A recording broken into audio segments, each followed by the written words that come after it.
Hello and a very warm welcome. My name's David Roth from WPP, and it's an absolute pleasure to welcome you to Follow the Sun, 24 hours of broadcasting right across the world to celebrate the launch of the WPP BAV Best Country Study for 2021, done in conjunction with US News and the Wharton Business School. It's a pleasure to have you join us for this section. Of course, this broadcast is going to be right across the world. We're starting in Australia and New Zealand, and we'll be ending at the end of the 24-hour period in the USA. Well, we've got an absolutely packed broadcast today, and I'd like to start off by introducing Mike Sussman from BAV. Mike has been the brainchild behind the Best Country Studies for many years, and there's nobody better to put the Best Country Study into context. Over to you, Mike. Thank you, David. We're really excited about the launch of the 2021 Best Countries study. It's the most comprehensive study of the power of nation brands. We've been doing this for 6 years, covering countries that represent 95% of the global GDP and about 75% of the world's population. So an amazing coverage. This year, we're looking at 78 countries. We spoke to over 17,000 business decision makers, citizens, and elites around the world. And we've ranked countries on a battery of metrics, including 26 key rankings that we'll talk about throughout this report and throughout the app. One thing we've seen over time is the shifting impact of soft power. It's becoming more and more important to driving the power of a country, while hard power, like banks and tanks, as we call it, the more traditional power, is becoming less impactful on the success of a nation. When we think about the power of a nation, we think about 10 key dimensions, and you can look at each of these ranks and how a country does on these things, from entrepreneurship to cultural influence to quality of life. We've introduced 2 new ones that are becoming more and more important today in these changing dynamics of culture. One of those is how purposeful, how socially purposeful is a nation. And the second is how agile is a nation, how responsive it is to things, particularly during a COVID era. And both of those dimensions are extremely important in driving the GDP and the success of a nation. Agile nations are seen as 3 times more likely to be a better job market. They're rated 3.2 times more likely as being economically influential. They are more connected to the rest of the world. So agile nations are doing something to resonate with people globally. Really important to mention, and it's the biggest driver now of GDP. And that's something that the nations need to be more and more of today.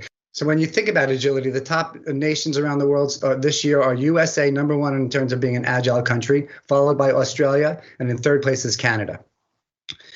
We continue to see the rising power of purpose, not just for brands, but also for nations. In fact, purposeful nations are 57% more likely to be considered for tourism, 55% more likely to be considered as a place to do business. So it's important to be seen as a purposeful and socially responsible country. Number 1 on this purposeful dimension is Canada, followed by Denmark, and in 3rd place is New Zealand out of 78. So pretty impressive, pretty strong dimensions, very important. We also see the power and impact of brands that resonate from countries. In fact, 79.5% of citizens say that consumer brands play an important role in defining a country's culture. So there's a strong relationship between the brands and the nation. We also see that 78.6% of citizens say that the country a product is made in impacts their preference for a brand. So you can see that interplay between brand and country and how important it is today. And we started measuring the power of what does it mean to be made in a specific country. What does made in America mean, and made in China? And we can rank the power of these nations in terms of their exports. So, for instance, Germany ranks number 1 in terms of the country you'd want to buy an automobile from. They also dominate on pharmaceuticals and beer. So you can see a little bit of a balanced power of that nation. Italy is number 1 on fashion. So that's the top brand for when you're thinking about buying fashion brands. France owns cosmetics. In terms of the best countries for real estate, Canada ranks number 1, followed by the United States and then France. So overall, again, you can see how the building blocks of a nation affect its overall ranking. And we're excited to share some more details with you. Back to you, David. Well, now it's time to get an overview of the key insights from the 2021 study on a global perspective. And who better to do that for us than Professor David Ribstein from Wharton University. Professor Ribstein has been our partner in this study since it started, and his unique understanding and unique perspective of countries, of brands, and what's driving GDP growth is unrivaled. So let's hear from David now. Hello, I'm Dave Reibstein. I'm a marketing professor at the Wharton School at the University of Pennsylvania. I've been involved with the Best Country Study since its inception. This year has been a different year. It's been a transformational year. There's been many things that have affected how we view countries and how we live our particular lives. First and foremost, obviously, we've had to deal with the COVID-19 and the tragic loss of millions of lives all around the world. Accompanying this has been the huge impact on economies of various different countries, leading to an overall global recession. Some countries have handled the pandemic well, such as South Korea and Taiwan and several others, whereas other countries have not handled it nearly as well. Accompanying this pandemic has been the subsequent vaccine distribution. And this has required acquisition of vaccines as well as some form of equitable distribution of those. Perhaps Israel has been the country that has done the best at it. There are others that are catching up, but there are other countries that are still struggling today with trying to manage the vaccine distribution. A third major thing that's been happening this year has been the Black Lives movement that originated in the United States and has found it in various other countries all around the world. Climate impact has been a major event that's happened in various different countries. Perhaps the most notable are the brush fires that happened in Australia. We've seen other events, such as the explosions that happened in the Beirut port, killing millions of lives. And of course, we could not ignore Brexit and the impact that's had on the British economy, as well as the economies of Europe. Many, many events have made this year an exceptional year. And it's part of what it is that we've all had to adjust to. Perhaps the greatest impact, of course, has been the pandemic. And what we have witnessed as individuals is we see that how we buy and where we shop, that's changed. How we work, many of us working from home, some of us not having jobs. So there's been a dramatic impact for individuals, where we eat and how we interact with family and friends, dramatically affected, and we've had to adapt. Businesses have had to adapt as well. And what they have had to do is how they connect with their customers has changed. Meetings have changed. The ability to have trade shows dramatically affected. The whole supply chain has been disrupted. And certain industries, such as the hospitality industries or the airline industry, have been dramatically affected, with sporting events being canceled throughout the world. So many, many industries have suffered as a result. And when I've talked to business leaders, almost inevitably, what it is that they tell me is they've needed to be agile. And it sort of is the buzzword that I hear from companies. But that's not restricted to just individuals and companies. Countries have had to adapt as well. And what it is that we have seen is we see, obviously, trying to get the healthcare systems up to speed and handling with this medical crisis that we've got. And getting medical supplies to the hospitals and to individuals has also been an issue. But trying to cope with the unemployment levels and trying to deal with that and supporting the local governments has been a major issue for countries all around the world.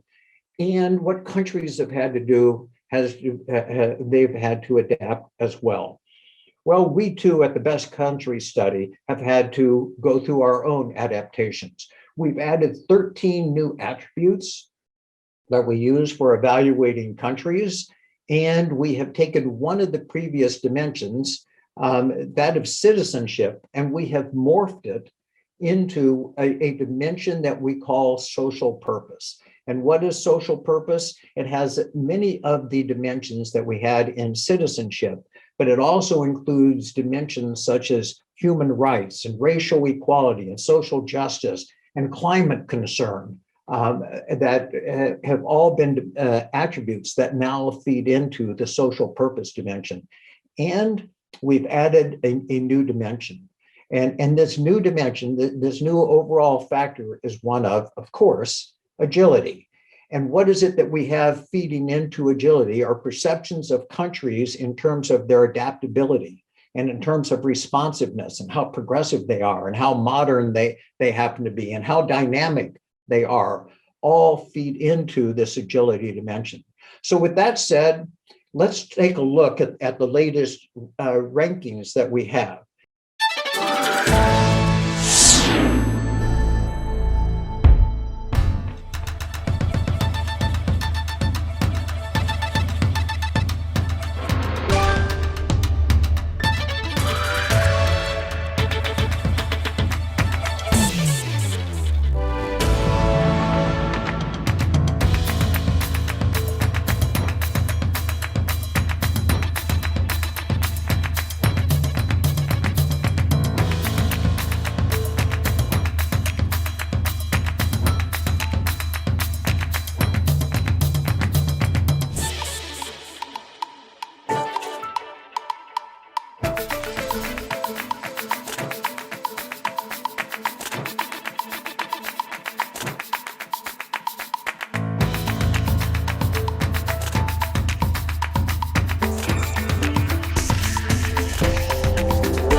Welcome to Johannesburg, South Africa, the biggest city in this country and one that should never actually have been.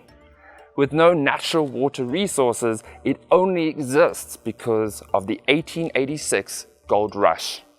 This is intrinsic to our very culture right here, as it actually stimulated folklore songs from men being ferried to the mines to how we repopulated this great city to become the biggest man-made forest in this world. Just 25 kilometers from where I stand right now, the most recent discovery of the human race has been found. Homo naledi lay in the Rising Star Cave in the cradle of humankind. And as we look to the rising stars of the best countries reports, we find that South Africa scored the best in terms of culture and heritage.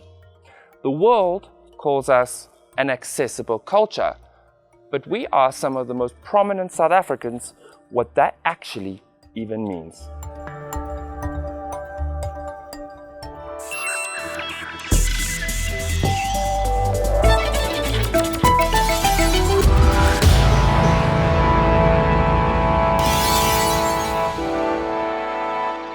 Doug Place, Chief Marketing Officer of Nando's IMEA, gives a view of the modern Mzansi values his most loved South African brand captures and brings to life around the world. We do localize and, make friends with the neighbors in, whatever country that we do find ourselves in. Well, look, I think the ideology of this kind of post-Rainbow Nation, brand, and we're hugely informed. I mean, I have it right here, to be honest, and this is like a guiding thing, which is the preamble to the Constitution. And as a filter for action, when you talk about being a hospitable brand, and when you start with, we recognize the injustices of the past, like we said that 24 years ago. Now movements like Black Lives Matter and the LGBTQ movements in the world, and these ideas of like misrepresented minorities finally having a voice. Like the preamble of the South African Constitution in 1995 starts with "We the people of South Africa recognize the injustices of our past," and we haven't solved for all of them, but we're trying to. And at least we have institutionalized via the Constitution this as a spirit. So this is it's a piece of Nando's collateral. Is something which we use as a filter for action in lots of different places. So.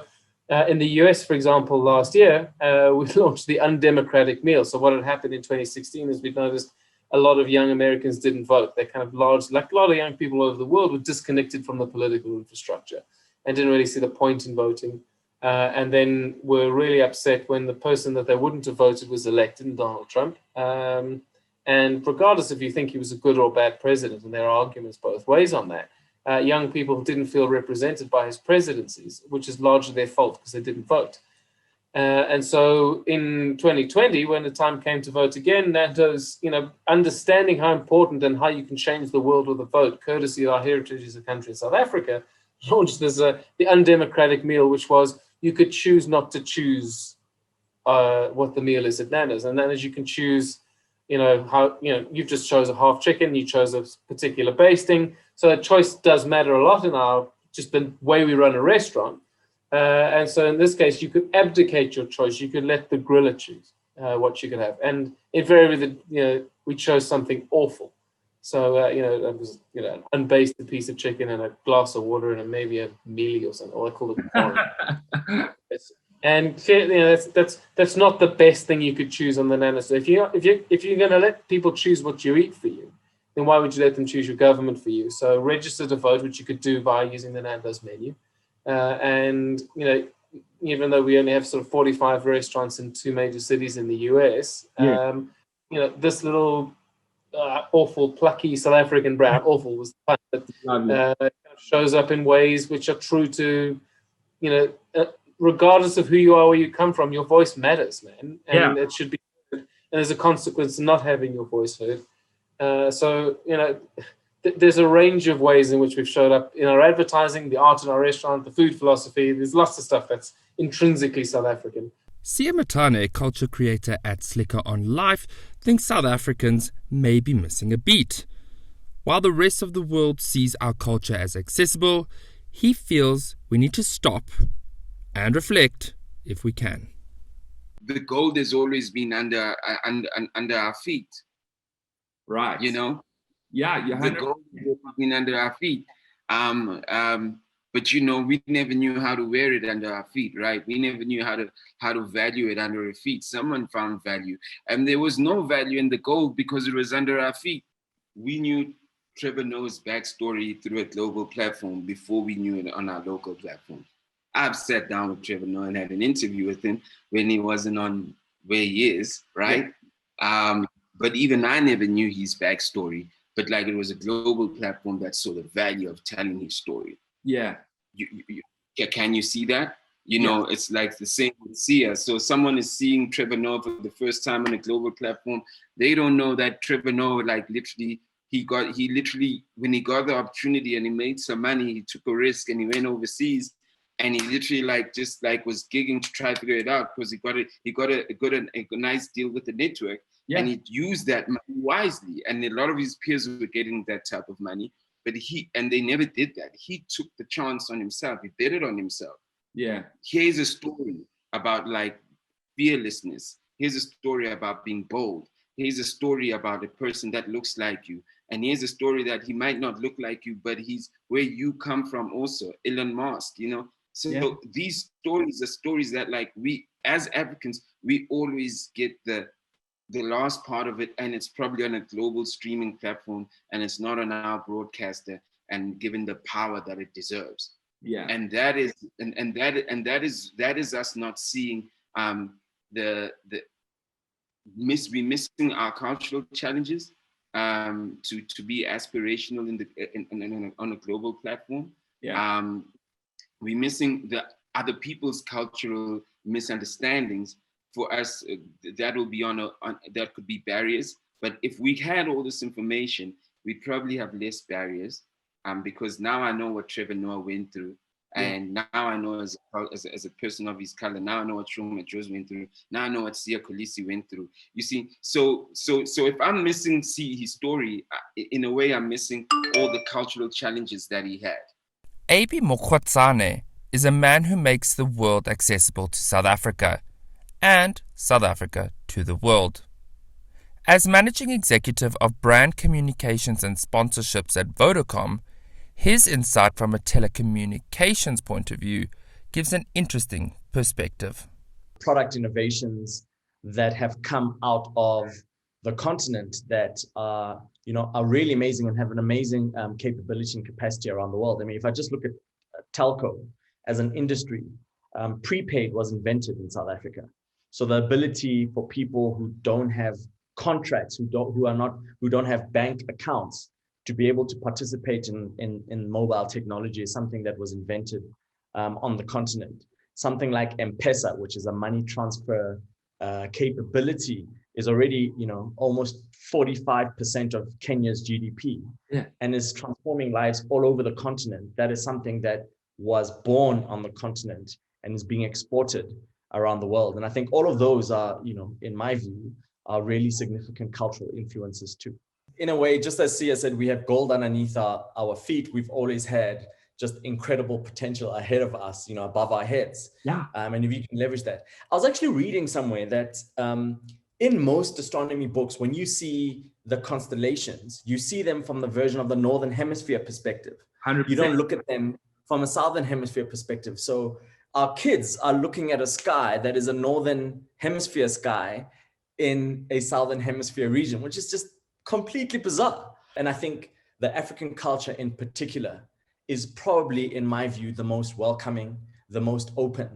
And I think that's what we're going to add to this kind of cultural dialogue that we've got out there. And that's a really important role, because until that essence of coming together and understanding that we are actually one human race, until that happens, we're always going to be working against each other. And why is it so open, you ask? Doug runs off with an answer about our diversity. Like, difference is a good thing. Like, don't be afraid of it. Like, that's where the muti is. That's where the magic is. Like, that, the secret to whatever we need to unlock is there. Yeah. It's not in sameness and solidarity. Like, go to Sweden for that. I don't mean that to Swedish people. But and get a good for it's not South Africa. Yeah, I mean, so like taxi drivers and farmers in the Free State got together to talk about potholes, like to protest the state of the roads in the Free State. Like that is like the most South African news story I've read in a long time. Yeah. Like no one made them do that, but they're like, listen, these arch rivals, these people from different ends of the spectrum, so like we can all agree that those potholes need to get fixed. Otherwise, we can't harvest our millies, and you can't transport your people. Okay. So the solution here is to not throw rocks and bombs at each other, but to come together and call out the government to do what the government was mandate is to do, which is look after the infrastructure and make sure that our common life together is, palatable at best. Yes. South Africa, as a country, has been put on the map. From Shaw Majosi and her John Cena song to spicy chicken and lifting the Rugby World Cup 3 times. So perhaps we are semi-accessible to the world, but how are we truly accessible to ourselves? Multicultural and different is our identity, but truly understanding each one of our cultures is important and requires a deeper look. Perhaps somewhere out there in the stars is the key to improving our slipping best country rankings and advance this great nation. So to do this, we turn to Daniel Kunema and Sivuyile Manoi at the South African Astronomical Observatory in Cape Town. Here, they explain that the Western world sees culture in one-dimensional, but in South Africa, we've been seeing it in 3D for centuries. Here, stories are orally told and put into the stars, and we are going to go on a journey with the SAAO, and yep, this guy is coming with us.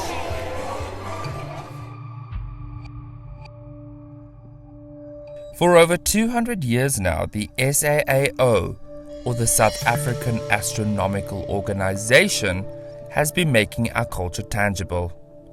Today, South Africa is home to SALT, the largest single optical telescope in the Southern Hemisphere, as well as Meerkat, the largest and most powerful radio telescope in the Southern Hemisphere. South Africa will also play host to a large part of the international Square Kilometre Array project known as SCAR. Dr. Leratudi Liu at UNISA has a radical thought. If Africa was indeed the birthplace of humankind, then we were the first to have a connection with the sky. By virtue of this, he believes Africa is the birthplace of scientific thought, making innovation part of the untold paradigms of South African culture.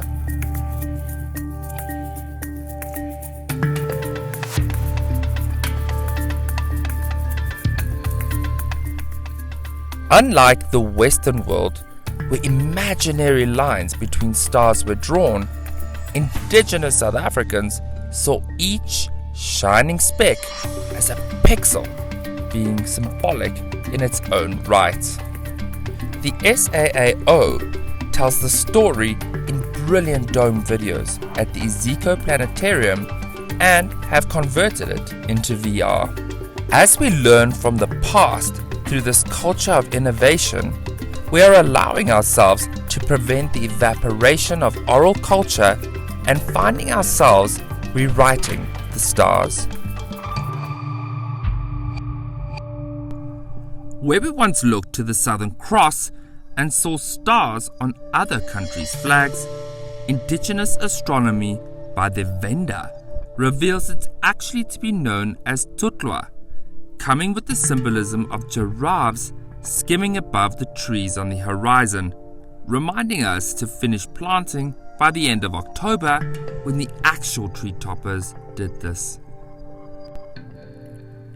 Namakwas of the Northern Cape saw not Orion's belt or the Seven Sisters, but rather a story where the Southern Pleiades were wives waiting for their hunter to come home with food, warning him not to return empty-handed. The 3 Orion stars of the west were seen as 3 zebra he failed to spear as the hungry lion looks on. And what the world knows as the Milky Way tells stories of its own creation by the Khoi, as a woman who threw up her fire into the dark night sky to help her hunters find their way back to her and back home.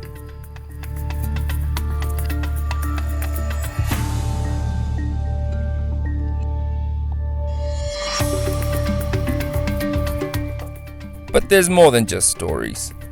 There is wisdom and guides sent from Africa's ancestors which could actually help us today. From Moon's message teaching us to slow down before making a decision to how we name ourselves. Such names include Ikwezi, which refers to the planet Venus, instilling values of diligence and industriousness into the name bearer. What Kunama and Manngoi are showing is that the connection of culture must look in 3 dimensions, and we can't forget what is up, what is level, and what is down, while not ignoring the past in order to move ourselves forward. South Africa is modernizing, not westernizing, and we're only getting stronger. Our culture in the new industrial revolution is about to become more accessible and more understandable, not just in finding our place in this vast universe or on Earth, but in teaching us to follow the right stars to achieve our own defined destiny. As accessible as our culture is to the rest of the world, we believe just a little bit differently. We have centuries and tons of culture to unlock in order for us to find a way of life that we can truly call South African. Through their modern technology, the South African Astronomical Observatory is using their tech in order to go back in time and unlock things for our future, and making it freely accessible to all ages and all languages in this great country. One thing, however, that has become quite clear out of this is the simple fact that if you want to achieve your own destiny, you need to follow your stars that are sitting right above you. Added to that is that we should not be judging other people's shine if their stars don't appear in your skies.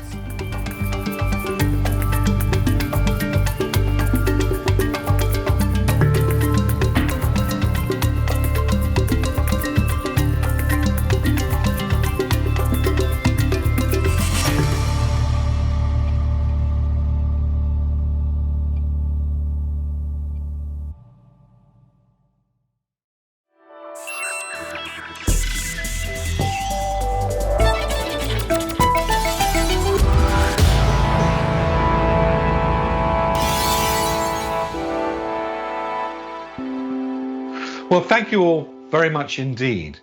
To celebrate this very special launch, we've created a very special app. It's a virtual reality experience where you can literally visit every single country that's featured in the 2021 study.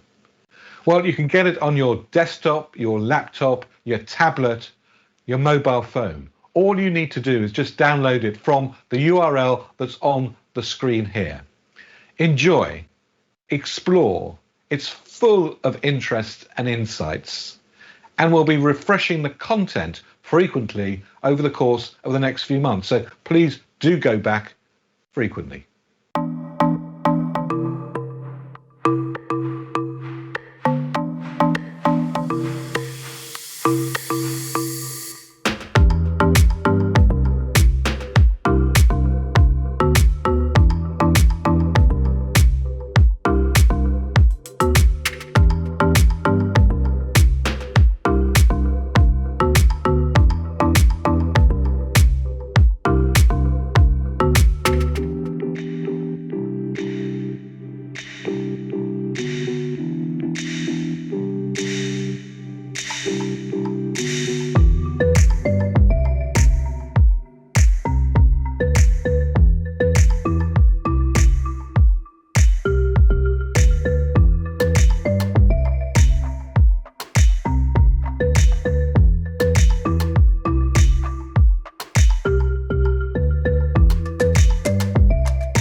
Earlier, I talked about the significance of countries being seen as brands. This is being increasingly realised right across the world, not just by business leaders, but by governments at the most senior of levels. I caught up with the Prime Minister of the Netherlands and asked him how important he believes country brands are.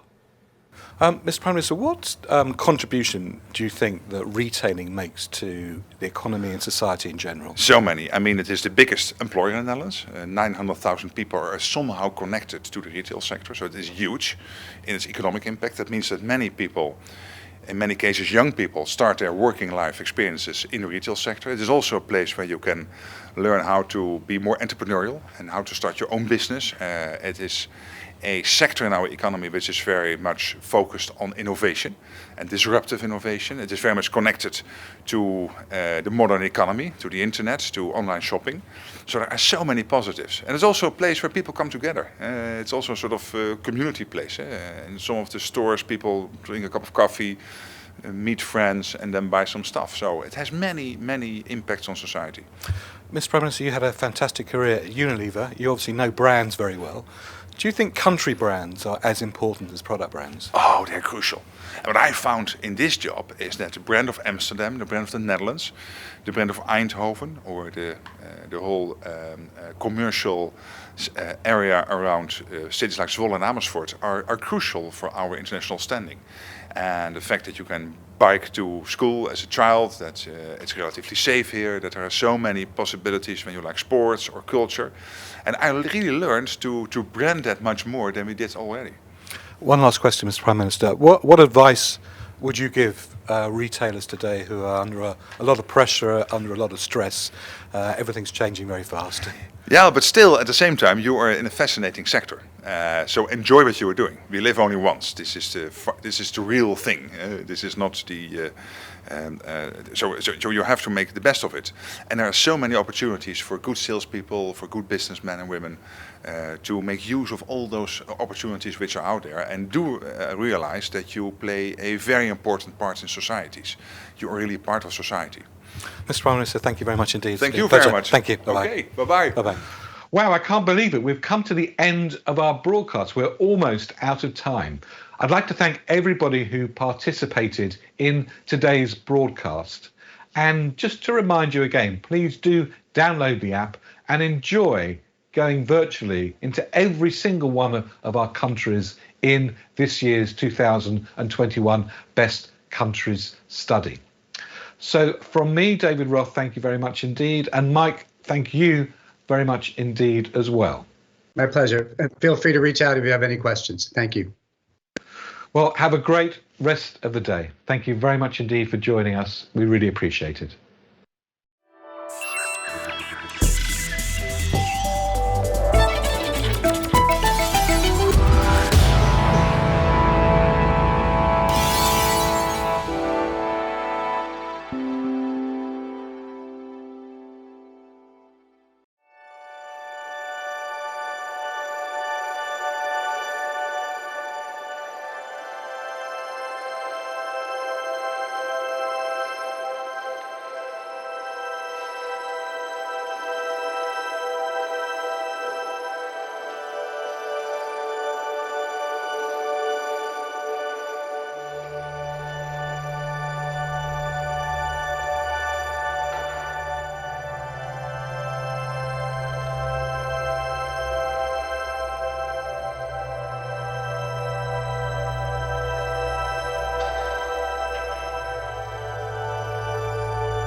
you.